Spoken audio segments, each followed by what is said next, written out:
নমস্কার বন্ধুরা, মা ও ছেলের রান্নাঘরে আপনাদের স্বাগত। আজকের রেসিপিটি হলো এঁচোড়ের চপ। এটা বানানো খুবই সহজ আর খেতেও সুস্বাদু। তো দেখে নেওয়া যাক আজকের রেসিপিটি। প্রথমে আমি নিয়েছি নুন হলুদ দিয়ে সেদ্ধ করা এঁচোড়। এঁচোড়টা আছে 300 গ্রাম, তার সাথে দুটো সেদ্ধ করা আলু। এইবারে আমি এঁচোড়গুলো আস্তে আস্তে মেখে নেব। এইভাবে আস্তে আস্তে ছাড়িয়ে মেখে নিতে হবে।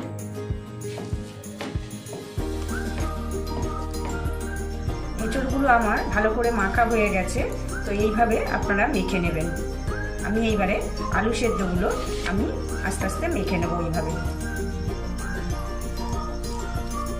আলুটাও মাখা কমপ্লিট হয়ে গেছে, তো আমি এইবারে আস্তে আস্তে উপকরণগুলো দিতে থাকবো। কিন্তু এইভাবে আলুটা আর এঁচোড়টা ভালো করে জল ঝরিয়ে আপনারা মাখবেন, না হলে এটা জল হয়ে যেতে পারে। এখানে আমি একটা বড় পেঁয়াজ নিয়েছি, পেঁয়াজ কুচিটা দেব, কাঁচা লঙ্কা কুচি, টমেটো কুচি, ধনেপাতা কুচি, আদা রসুন পেস্ট, কাঁচা লঙ্কা পেস্ট 1 চামচ করে দিলাম, হাফ চা চামচ হলুদের গুঁড়ো, হাফ চা চামচ লাল লঙ্কার গুঁড়ো, হাফ চা চামচ ধনের গুঁড়ো,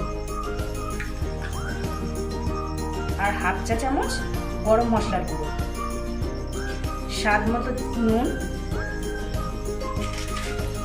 আর স্বাদ মতো চিনি। এইবারে আমি ভালো করে মেখে নেব। মাখাটা আমার কমপ্লিট হয়ে গেছে। আমি এইবারে ওপর দিয়ে 1 চামচ ঘি দিয়ে নেব।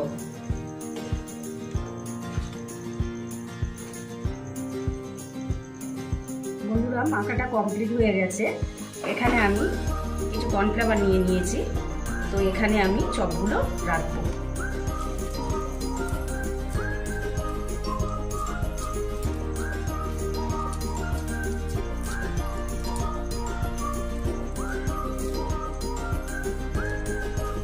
আপনারা চাইলে গোল গোলও বানাতে পারেন। আমি এটা চপের মতো করে বানিয়েছি। সবগুলো এইভাবে বানিয়ে নেব। আমি এখানে 2 রকম শেপে গড়ে নিয়েছি, তো আপনারা চাইলে করতে পারেন। এইবারে আমি তেলটা গরম বসাবো।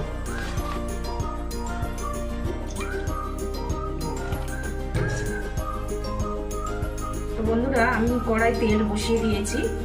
আমি এবারে ভেজে নেব।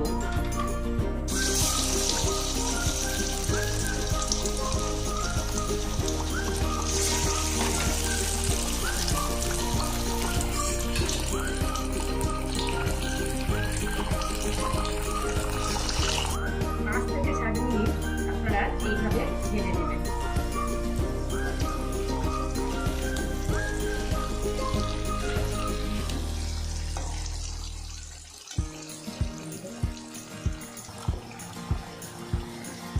ভাজাটা হয়ে গেছে, তো ভাজাটা কমপ্লিট হয়ে গেছে, তো আপনারাও 5 থেকে 7 মিনিট ভালো করে এইভাবে ভেজে নেবেন।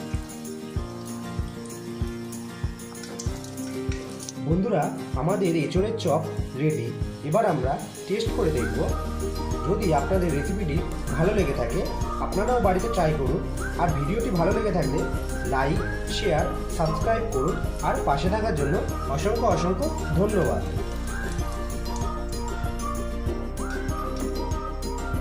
আমাদের এঁচোড়ের চপ রেডি।